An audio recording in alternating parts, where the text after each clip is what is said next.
welcome to Brain Chat. I'm Dr. Mitzi Joy Williams, your board-certified neurologist and MS specialist, and my mission is to engage, educate, and empower those affected by MS to become an active part of their healthcare team. Here on Brain Chat, we'll be discussing all things MS, health and wellness, advocacy, and we'll even throw a little bit of music and music therapy in there as well. Thank you so much for joining us, and stay tuned for the next episode.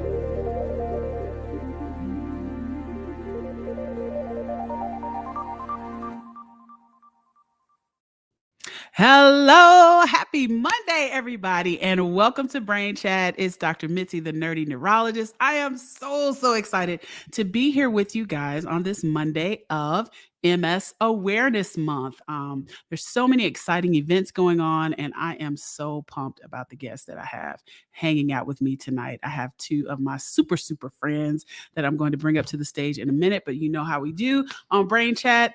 Type in the chat. Let me know where you're logging in from. I bid you greetings from Atlanta, where it is 80 degrees. I don't know what degrees it's going to be. 60 when I walk out the house, 80 when I walk back in the house.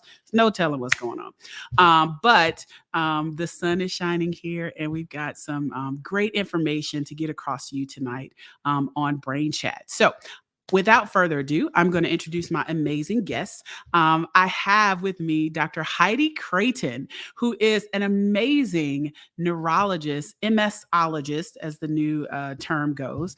And she is the medical director of the Greater Washington Multiple Sclerosis Center.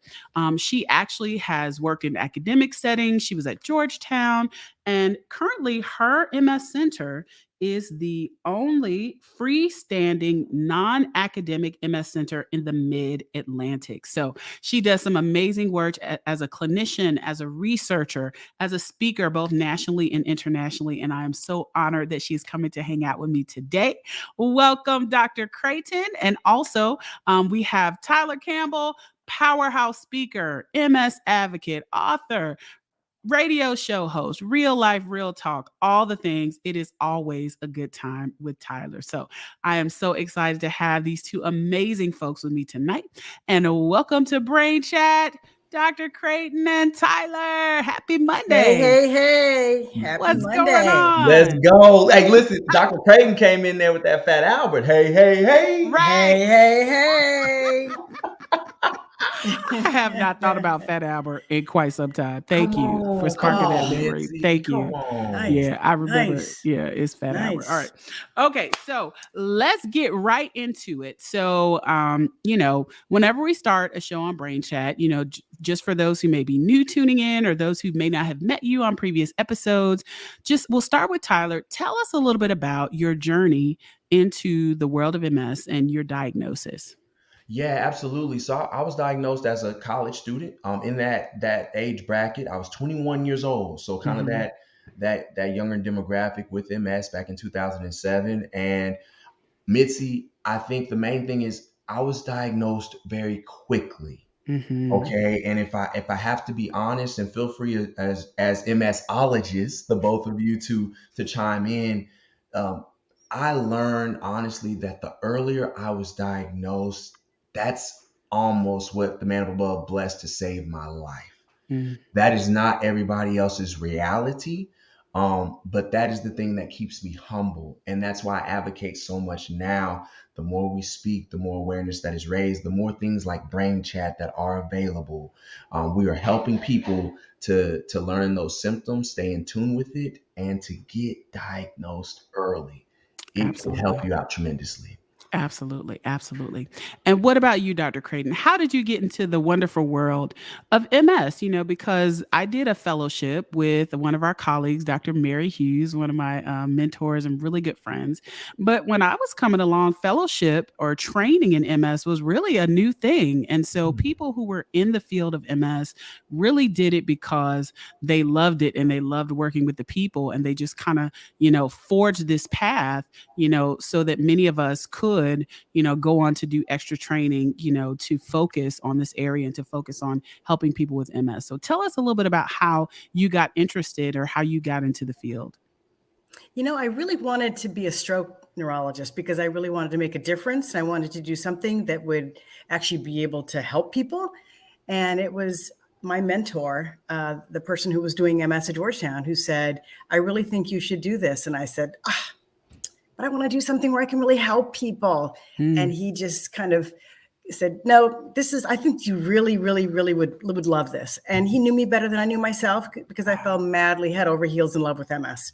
yeah. So I Oh, did it kind of wow. because I was kind of steered in that direction, Yeah. and I just have never looked back. I can't imagine doing anything else. Just like you, Yeah. we love it. Amazing, amazing, and so, every medical specialty, for those who are watching Brain Chat, if you don't know, we all make fun of each other. And so the thing that they used to say about neurologists was that what we diagnose and say And adios because we couldn't adios. do anything about the conditions, but that has not been the case with MS. And it's been so exciting to see how things have changed over time and how we have so many options and we can really manage it a lot better than we could even, 10, 15 years ago. But just so everybody makes fun. I won't say what we say about other people, but that's what they used to say about us. But I think that's no longer the case because there Woo, are many child. I'm things so happy I we didn't hear that going into the clinic. Adios. Exactly. Woo. diagnose and adios. That's what they used to say back in the Because day. there was nothing that you could do. That's There the was really key. Yeah. nothing to do but pat people on the back, give them some steroids, and say, Yeah. "Well, let me know if you have something else, any other fire I need to put out." But there was nothing to do to prevent Yeah. those events from happening. And Yeah. everything is different now. It is. And what an exciting time. All right. So let's kind of get into this topic of MS awareness. This is MS Awareness Month. And I think one of the things that really came to mind with this episode, and you all are so eloquent with kind of expressing things about the diagnosis and, giving tips for people to move forward is I first want to talk about some of the statistics, right? So our understanding, obviously the way that we treat MS has changed over time, but our understanding of MS has also changed over time. So we know that it affects often people in their 20s to 40s, right? Tyler, you said you were 21 when you were diagnosed. We know that many of the people living in the US right now with MS are actually in their 50s and 60s, right? The largest population of people right now who are diagnosed in the States are between that age group, right? So people are living longer, right? There are different things that we need to be thinking about. We know it affects women more than men. That's something we know in a long time. And we also know that there are different ethnicities that may be more affected than others, right? So more studies are suggesting that MS occurs much more commonly in Black and Hispanic populations than we previously thought. So, there's a lot that we're learning kind of about the statistics. Is there anything else that you would add, Dr. Creighton, about kind of what we know about MS in the US in particular? We've always talked about the fact that Black men have the most involved MS. That's certainly always been the population that we really, really are hyper focused on. Mm-hmm. But it's always been very interesting to me that the statistics actually show that Black women have a much, much higher incidence than Black men. Black men really pretty equivalent to white men. And Black women are, 1 to 1.5 times more likely they have a higher incidence. So that I think is always, whenever I hear that, and I hear it repeatedly, and I'm always a little bit taken aback by that because I used to be so focused on the Black male experience. Yeah. But and my practice is certainly showing that to be true. I think yours, I assume yours is too. We see Absolutely. a lot more Black women coming in through the door, and Mm-hmm. it's surprising. Yeah, absolutely. And then what do you think about this number, right? So, prior to 2018, the MS Society, they came out with this study in 2018 telling us that nearly 1 million people in the US had MS. And I found it very interesting because prior to that, we would just kind of double the number every decade or so, right? When I first started practicing, it was 200,000 and then magically it was 400,000.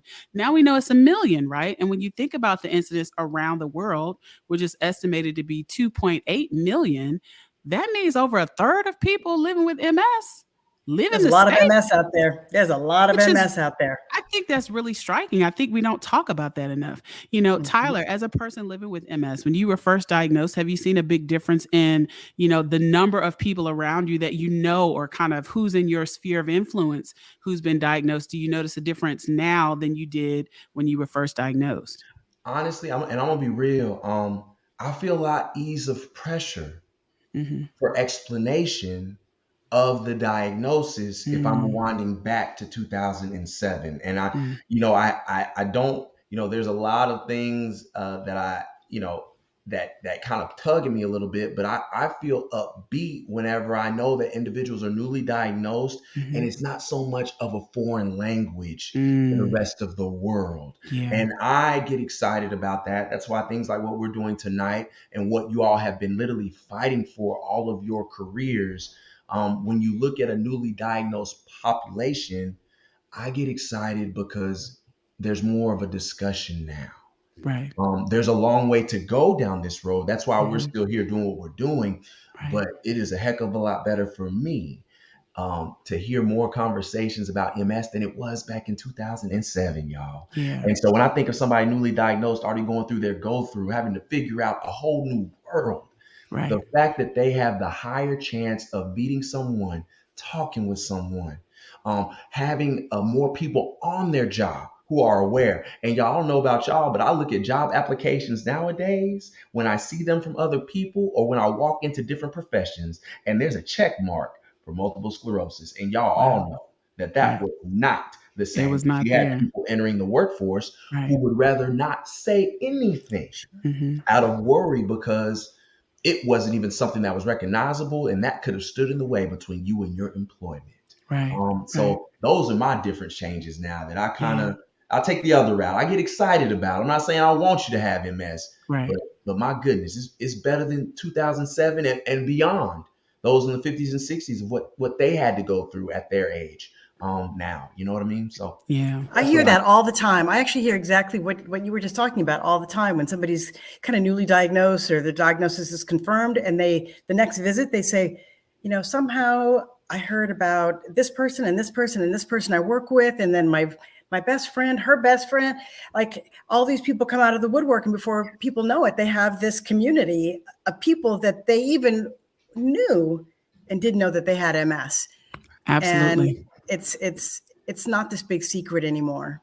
Agreed, agreed. It's kinda like when you buy a new car, right? So I bought this Hyundai not too long ago, and I never saw it on the road, and then once I got one, looked like I saw them everywhere. Everybody had my car in the same color, and so it's kinda the same with MS, a simple analogy, but a lot of my patients like, "I don't know anybody that has it," and then they go home and that next Yes, visit, you as do. you said, Dr. Creighton, it's like, "Uh, well, my cousin and the lady next door and the lady at church Yes. and then the other person down the street, all these people have MS, right? So we Everybody has want MS.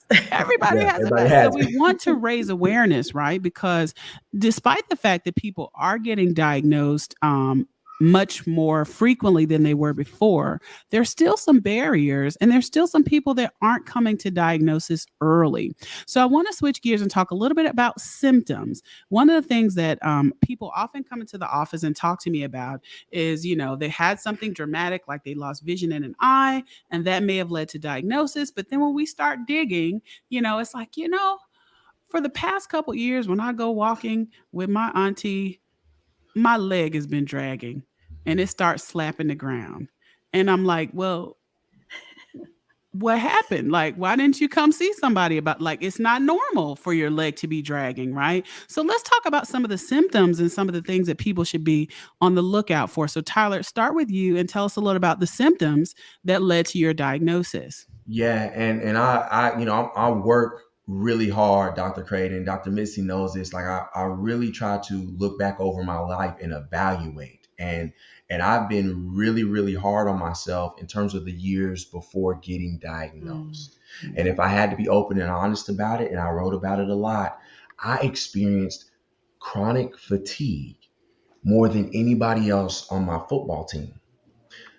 MS was giving signs that your body isn't necessarily right if I'm looking at my ages of 19 and 20 upon getting to California for college. Mm, And so if I want to be honest, when and instead of saying something, I worked harder, which was not beneficial to my body, putting it into overload and finally having that aha moment of waking up and falling flat on my face. But if Tyler has to be honest, Tyler could have took the early signs that his body was putting before him, before the paralysis, before the uncontrollable neck jerking twitch, mm, the slurred speech. And those were the official things that led to the MS diagnosis. But I didn't know that fatigue could very well have been a hint that Mhm. something may not be right with your body. Yeah. Check in with Yeah. that. And I think so. I say those other things all the time, but I had fatigue issues for 2 years going to California versus growing up, in Texas. And Mhm. I, So I you kick had myself for fatigue, that. Hmm. and then you had weakness, and that's what sent you to the doctor. You tried to get up and walk, and then you couldn't Hmm. walk. And uncontrollable twitch. And Yes, ma'am. uncontrollable twitching. Wow. So let's pause right there for a second. And Dr. Creighton, let's talk about this thing that's been, kind of brewing, so to speak, in the MS community, in terms of in the scientific community, about this MS prodrome, right? So what we're finding is that people come to diagnosis with some type of dramatic symptom, right? Either lose vision, or like Tyler, you get up and try to walk and you can't walk. But we're trying to learn more about what we call this prodrome, which are kind of the symptoms that could be leading up to MS, right? And so we're finding that, maybe the couple years or even up to 10 years before diagnosis, people start going to the doctor for things like fatigue, other things that we can't quite put our finger on. Can you tell us a little bit about that? Yeah, we all hear this story. I saw a gentleman who I diagnosed as a grown up, 40s, and interestingly, he had been treated for erectile dysfunction as an early 20-year-old. Mm, Hmm. And I said, now call me foolish, but call me presumptuous, but I think that that's probably something to question in a 20-year-old, where the 20-year-old. wind goes by and They get this is not a excited. Say problem that, Doc. Say for that, Doc. a $20, a Hey. 20-year-old guy. I mean, Snap your come on. fingers. Doesn't take Like, much. what kind of urologist, and he was actually seen by a urologist, what Mm, kind of urologist thought that that was normal? right. And that was over a decade ago. Mm, What kind of urologist would even write that prescription and tell a young man that this is a normal thing? So it isn't always like, Tyler, you say, you kind of have beaten yourself up over the years about ignoring some of that, but it's not always the person who's experiencing it. A lot of times those things can be explained away, or you think they certainly can. But when you have the medical community that also doesn't do their due diligence and right. investigate a little further with things Right. that kind of don't make sense in a Right. young adult, Healthy you know, person. healthy person, that's Yeah. that's a little bit of a problem as well. Yeah, yeah, absolutely. And when we think about common symptoms of MS, certainly we've mentioned a couple of things. Numbness and tingling can be a common one. People can have it, on one side of their body. Symptoms can be mistaken as a stroke. Sometimes it's in both of their legs or in one leg. People can also have weakness, like dragging their foot or a foot drop.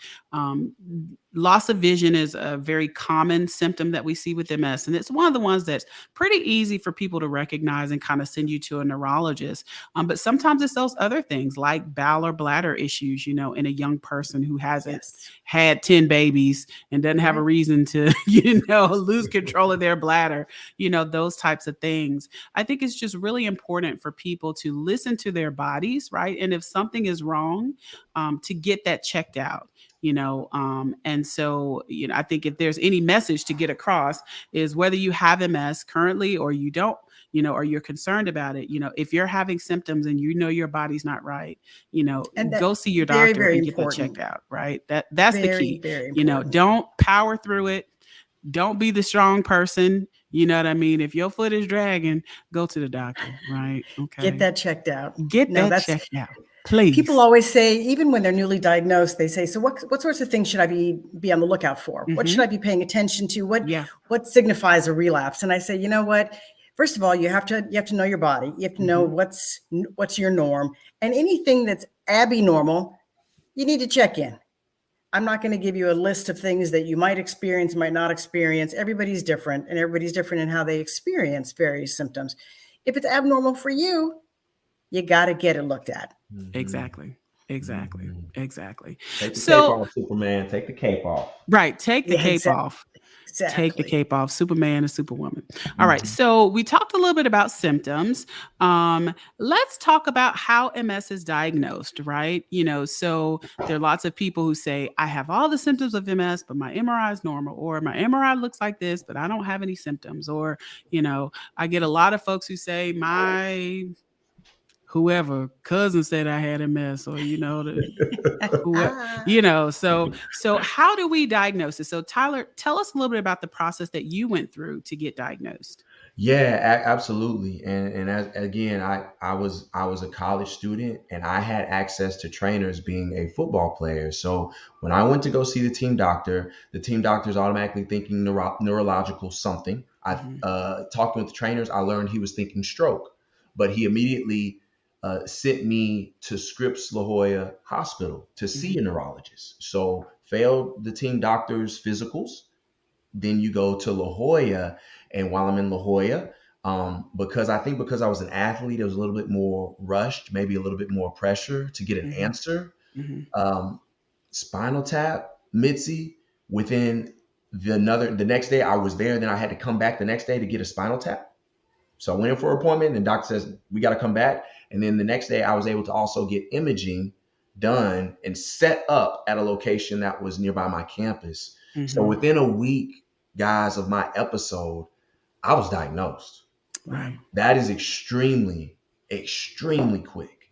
But I was Yeah. blessed enough to be around the resources, and that's not always the case for anyone underserved, anybody in rural areas, just anybody in general. Even if you're Mhm. in the city, that's Yeah. not normal. But Right. that's why I said I know that was one of the things that really helped me in terms of getting to a place of getting those DMTs early Mhm. on in my diagnosis. Yeah. Yeah, so that is amazing, and that is, what ideally we would love, right? If Right. people had Yeah. symptoms and got diagnosed extremely quickly. Yeah. But what kind of tests, Dr. Creighton, are done? So Tyler mentioned the MRI, he mentioned a spinal tap. What are those tests for, and kind of what do they tell us in diagnosing somebody with MS? I would just kind of back up a little bit and Sure. just say that the most important thing, I think, is really the history. And I see people sometimes that I'm the third person that they're seeing. Hmm. And if you just listen to the story, I kind of walk out saying, how could this not be diagnosed? Right. This person sitting in front of me has so clearly told me this story. Right. So first and foremost is listen to the story. Right. And then imaging, of course, imaging has really changed everything for us because Mhm. imaging has made it much, much easier to be able to diagnose somebody with MS. It used to be that you just had clinical elements, and sometimes people didn't have things happen for years and Mhm. years in between. So it would take a decade, 2 decades to diagnose Right. somebody, and so much was already done by that point Right. of time in their lives. So imaging has certainly made that much, much, much easier to do MRI scans. And when we see little white spots, part of the workup is always to do blood work to rule out other reasons for little white spots, Right. to rule out other autoimmune conditions, infectious diseases, just to make sure that we really have ruled out other things that can be causative agents. Mhm. And sometimes spinal tap. Some Mhm. people do spinal taps routinely. I personally don't. If I have enough information, then I don't do it. I do it if I really Yeah. need more information. Yeah, and the imaging has gotten so much better now, It's so gotten it great. I mean, so think about your cell phone back in,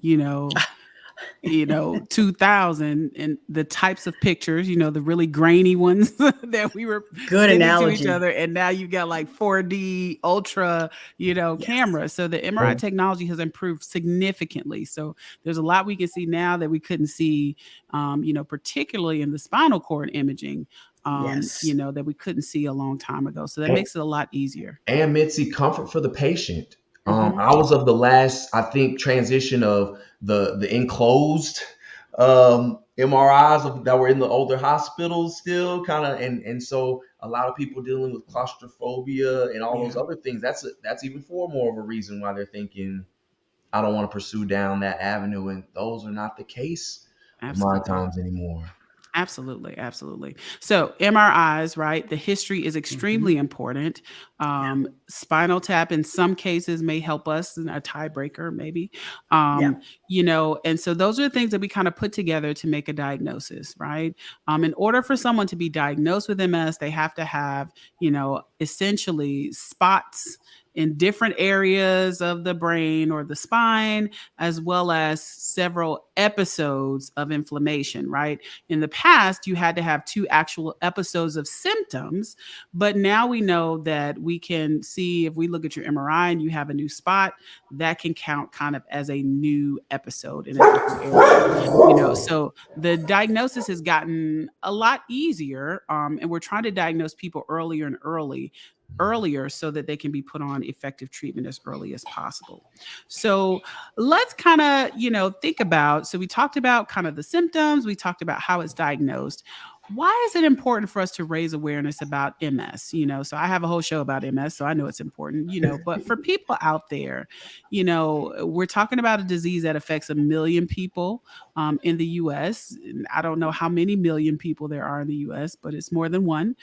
So why is it important for us to raise awareness about this condition and to make sure that people are, checking in with their neurologist, or if they're having neurologic symptoms, that they're getting assessed? I'll start with you, Tyler. So I love music, Missy, and there was a song by the Dramatics. I'm thinking old school when I'm Oh cleaning yeah. up, and my Oh mama yeah. would Fly make me listen. collar, Yeah, my mama would make bell me listen to bottoms. her music, and there was a song that came on called "What You See Is It's What what You you You Get," get. get. Du, du, and du, du, du. y'all know the tune. And so the reason why it is so important, I didn't see somebody that looked like me um around my age. We talked about this, Missy. Like I needed to see somebody who wasn't suffering through MS, Mm, who didn't sound like what the majority of the stories were that were out there. mhm, Those things that caused me not to bat an eye towards researching the disease further, because Google or life didn't put anybody before me that showed me promise. mm, And so, as a man, I've talked about it. I did not feel I was worthy enough to be loved by somebody. mm, But had I been able to see someone who had love, who had a family, who had a support system, who had a team, then I would have felt like I can go out and get that. right. And I found that, but it was later and it was Montel Williams for me. But in the initial, my goodness, I needed to see somebody who had that, somebody who would tell that story, somebody who looked like me, somebody who was living it and doing it big with multiple sclerosis. I didn't find it. Mm, mm, And so changing that narrative and getting to what you see is what you get is what it's all about now. And they need to get more stories like Don. They need to get more stories of family members and fathers loving on their daughter and being at doctor's appointments with their son. And it's everybody's MS, and that is out there. We need to see more of it, and having more and more people talking about their stories is right. one of the greatest things that we could have. Having them on Facebook, having them on Instagram, taking them into a doctor's experience, having things like that. Yeah, what you see is what you get with MS. That's what I Hmm. want. Absolutely. What are your thoughts, Heidi? I think it's really, really important now more than ever because there's so much that we can do Mm, and there's so much that we can offer. And we know that this is an ongoing, right? By definition, this is an ongoing process. So the goal is to stop it now. And we're going to have a much better outcome stopping it now versus 5, 10 years down the road. We, at this point, cannot repair the nervous system. So the only thing that we can do to really impact this condition is to not let bad stuff happen. And we right. have the ability to do that.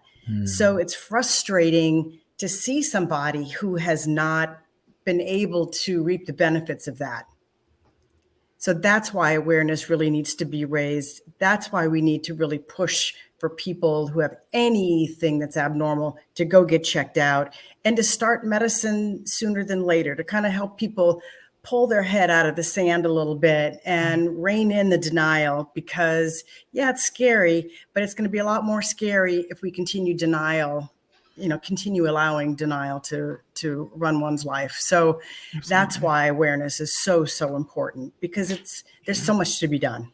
Absolutely. And, it's interesting. So, Tyler, when you said what you see is what you get, I didn't know that was the direction you were going in. The direction I was thinking about when you say what you see is what you get is kind of this thought um, that time is brain. We talk about it with Mhm. stroke, but we don't talk about it with multiple sclerosis, right? So, what you see is what you get means, as Heidi so eloquently stated, once that damage is done, this is what we're working with. Right now, we can try to prevent it from getting worse, and in many cases there are things we can do to help with some symptoms, but what we're working with right now, it may not get completely back to normal, but we can try to keep it from getting worse. And so we want to make sure that what we see is as close to normal as possible. Yes. And that's why we want to have people diagnosed early. We want people to, consult with neurologists. We want them to see MS specialists, right? We want them to, be aware of the options that are available so that we can get on top of it and try to treat it, as quickly as possible and as effectively as possible. So, what are you all excited about? So, in the field of it, there's so much to be excited about, right? But what are you all excited about in, the MS community, in the MS space? Like, I can talk forever about things that I'm excited about, but I want to start with you guys.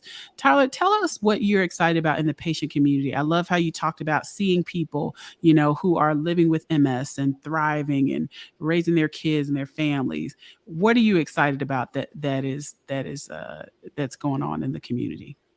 So I work with a lot of student athletes in my time, right? And Division 1, Division 2, Division 3, like all these different types of athletes. And I've met runners Mm, with MS. I've met hockey players, basketball players. I see people who are putting their bodies through grueling tasks day in and day out, right? More extreme, right, than your average individual. Missy, they doing it. mm, And they're doing it with flying colors. Um, so I get excited because I know there are younger generations coming up, and because of all the medical advances, again, because of the stories, because of the willingness to step over what was once considered a boundary of things that you weren't supposed to do mm, with the disease, out of a caution and out of a love, that boundary is getting pushed even further and further out, and I'm seeing it. mm. I've had conversations, like it's not just a figment of the imagination. So I come from the athletic standpoint, having the sports background and just feeling like the only one. And now I have seen it. High schoolers, goodness, they were diagnosed early, but still they're doing it. And way better than me, Mitzi. Like they actually talking about it. Like they have a one-on-one conversation with their coaches. The community knows that they have MS, the athletic centers, the colleges that are recruiting them, and they're still getting Recruited. scholarships. Wow. I love it. I that love that selfishly from a student athlete standpoint, I'm gonna send it, small my population a lot more, but from as a former student athlete, that, and then they're getting the resources they need right off the bat for what they need in the classroom. amazing. That's all I could ask for. Amazing. What about you, Heidi? I think it's so exciting that we have so many different mechanisms of action to treat MS. Just like everybody's MS is different, every person with MS is unique. Their needs are very different. Their MS is very different. And we like to kind of pigeonhole with these categories people's MS, but I really truly believe MS is kind of a spectrum, Yeah. and people fall different places on that spectrum. So to be able to have different mechanisms of action, to be able to target what we might think the major issue is with that person's MS, makes it so incredibly exciting. And to have all these different options, it's not that all these medicines do the same thing. They all have different nuances and different ways of working. And so to be able to look at somebody's particular kind of MS, look at their lifestyle, the person they are, what kind of life they want, and put all that together into a different mechanism of action of a drug and really tailor a product for that particular patient, oof, I mean, that's exciting. That's Yeah. really, really exciting. Yeah. This is not a one size fits all. Otherwise, we would be bored out of our mind and we would not Absolutely. have the passion for MS that we do. It's because it's so individual and it's mixing a different cocktail for each patient, and to have their input. And, what are your expectations? What do you want out of your MS? What are your life goals?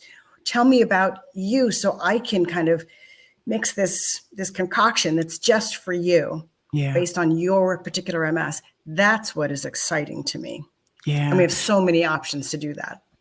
I used to have this. Y'all have me so excited because I don't get this perspective from the doctors, and I forget y'all have been through these different stages of progression with awareness in medicine and support, for heaven's sake, support. And so I'm watching you all smile because I know that you are loving your work. Absolutely. Right. And it's like, y'all, it's an adventure for you and you have resources. Absolutely. And so I hope more patients or people who are I hope they'll watch this and hear, man, they'll feel y'all's energy. Jeez, I want to feel it. Yeah, I think I'm excited about a lot of things. Like, well, I get excited easily, but but I think one of the things that I'm really excited about is achieving this goal. I tell my patients when they come in to see me that my goal is to have social visits where we talk about their MS for 5 minutes. Coffee chat. Look over those MRIs, and then we talk about where you went on vacation. And I get so excited when someone comes in and I'm like, "How you doing?" And they're like, "Great." And I'm like, anything going on?" "Nope." And I'm like, "Okay, show me those baby pictures." So what concert did you go to? We're going to go see Usher in, Vegas. And so that is what I'm excited about. Just being able to do that and really being able to focus on to see wellness. people for the actual person that they are and not for their MS. Yes. And to focus on things like wellness, because, we were so bogged down, and we still do a lot of symptom management, but we were just so bogged down with trying to figure out how can we get you sleeping through the night with your spasticity and all of this, that I didn't have time to tell you about a diet or a little bit of exercise or yoga or meditation and mindfulness, and, all of that, because we were just so focused. We had such a laundry list of things to cover at each visit that we couldn't even focus on kind of giving you the tools to improve your everyday life with MS. And so I think that is something that I'm really excited about. And I really am also excited about so many amazing patient advocates like you, Tyler, kind of lifting your voice, talking to the masses, letting people know, that you can live well with MS. And I think that we just didn't see that, in the past. And so those are things I'm super excited about. So we have a couple questions, and I want to address these questions that are in the chat before we, begin to round up, because the time is winding down already. It's always a good time with y'all. So there was one question about open MRIs. So we talked about diagnosis. We talked about imaging as one of the primary things we use to diagnose MS. What are your thoughts about open MRIs? So certainly the MRIs are not the old ones that we used to do way back in the day. But Dr. Creighton, what are your thoughts about people doing open MRIs for their MS? Right. Thumbs down. I was hearing you, Tyler. I was hearing you. I was feeling you. I totally understand, but the pictures just aren't so great. But I give everybody fairy dust. Anybody and everybody who needs a little fairy dust to get through that machine, I will give fairy dust all day long, so I can get a really, really good Valium, picture. So all the dust. Open MRIs are just not always as good. And so it's kind of a waste of time and anxiety being on the table when you can't even really get any great information from it. So got to get in that machine and have some fairy dust to go along with it. Yes. Take a little nap, do a little snoring. Exactly. Come out feeling nice. I'll never forget. I gave I gave a patient some fairy dust. We used to do a lot of these spinal taps in the office. I don't know if you still do them, Dr. Creighton, but we used to do them in the office back in the day. And so I frequently gave people fairy dust. Uh, I remember so many people, were like, this one lady was like, Dr. Mitzi, I don't feel anything. And she's like, I was like, ma'am, you're feeling mighty nice. So we want you feeling nice when you go get that MRI. Okay. We You know, want you feeling exactly. nice. I wish I Okay. would have. Oh, Yeah, that we final want you tap. I wasn't take a ready for little nap. that. Oh yeah, yeah. So Yes. next question. Are there any links to frequent viral infections prior to the prodrome and early days of MS? I'll give that one to you, Dr. Creighton. So, we've always talked about there being some infectious agent that is involved in that confluence of things that happens for MS to occur. And for a long time, it was, a couple of different viruses kind of entered the playing field. And I think we finally have settled once and for all on Epstein-Barr virus. Epstein-Barr virus is the virus that is known to cause infectious mononucleosis, or Tyler, you're very familiar with chronic fatigue syndrome.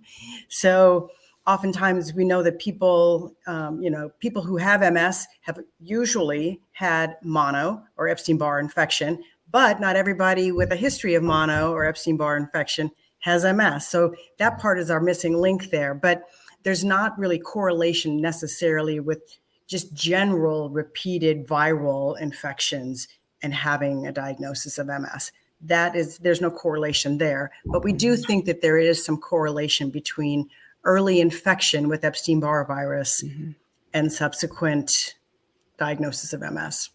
Absolutely. And I think you said that you hit the nail on the head. So last kind of round robin, right? So we talked about what we're excited about in the field of MS. Are there any events during MS Awareness Month that you all are excited about participating in or that are going on in your area?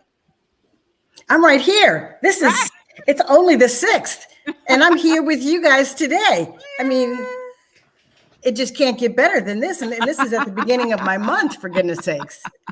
Gosh. Awesome sauce. What about you, Tyler? I still have never made it to the barbecue event that you. No, don't worry, Missy. I got something in store for you. I put some stuff on for this. All right. For me, so I'm bummed because I throw my annual charity function. We missed it, so we made it April the 1st, right? So Okay. I'm not gonna go that route. But what I was blessed for, and it was kind of like I'm gonna do this selfishly, a gift from me, right? There were 3 students at the University of Texas who have worked for over 2.5 years to put together their podcast of my life story. So they went back, they interviewed Wow. doctors, my mother, my father, my aunts, my Wow. uncles, coaches, people. They found people. I don't even know how they found all these people. And they put together a 5-episode podcast for the month of March in honor of multiple sclerosis awareness. And so it was a gift to me. And they continued the project even after a year after they graduated. So they got it to it in their junior year and kept going. And now they have jobs and they just now finished. And so Wow. I was excited. It meant a lot for them. One of the students, her aunt has MS. So it meant something to her heart. And that's what you were talking about earlier, Dr. Creighton. You start to meet different people and form a community. I never knew this person would find my story. So that was special. And they put together a podcast on Spotify and Apple, and they called it a Campbell Never Quits podcast in honor of multiple sclerosis awareness. Who's cutting onions in here? Who's That cutting was onions? that was special, right? They're of a different generation. They're just college kids, like they yeah. So I'm thankful. That's it. Amazing. Push the Okay. ball forward. So how can we find the podcast? Yeah, it's on Spotify and Mhm. Apple, and it's called A Campbell Never Quits, and it's Wow. like it's just all the training, like all the interactions you talked about, the trainers, the doctor. Like I haven't had those discussions with people since I was in college. Mm. Some of these people I haven't talked to in ages, and it wasn't about Wow. MS. Wow. So it's all around those things, and I I was thankful. I thought they were amazing. Y'all don't give up hope in the next generation. There's some good ones out Wow. there. Amazing, amazing. Well, obviously, I'm excited to be here with two of my favorite superstars because, it is always a good time with you guys. I think I am excited about a documentary that Tyler and Don Morgan and I participated in about MS in the Black community. And we had a movie premiere with the popcorn and the snacks and all the things. And that is going to air on PBS sometime in the next month or so. So that was really, really exciting. Tyler is prophesying we're gonna get us an Emmy, so we'll see what happens. Come on. You got to But speak it into existence. What you see is what you get, that's Mitzi. right. I'm That's gonna be right. singing that the rest of the night, right? Totally. Okay. Totally. Dun, dun, dun, dun, dun, right. So, but yeah, there's just so many amazing things. There's so many MS walks going on around the country. I encourage everyone to see what's going on in your community, see how you can get involved, join the movement, let your voice be heard, tell your stories. You never know who is listening and who will be blessed by you just talking about your MS and letting other people know that they're going to be okay. So, with that being said, we are at the end of our time. Thank you guys so much for spending part of your Monday night with me and with our Brain Chat friends.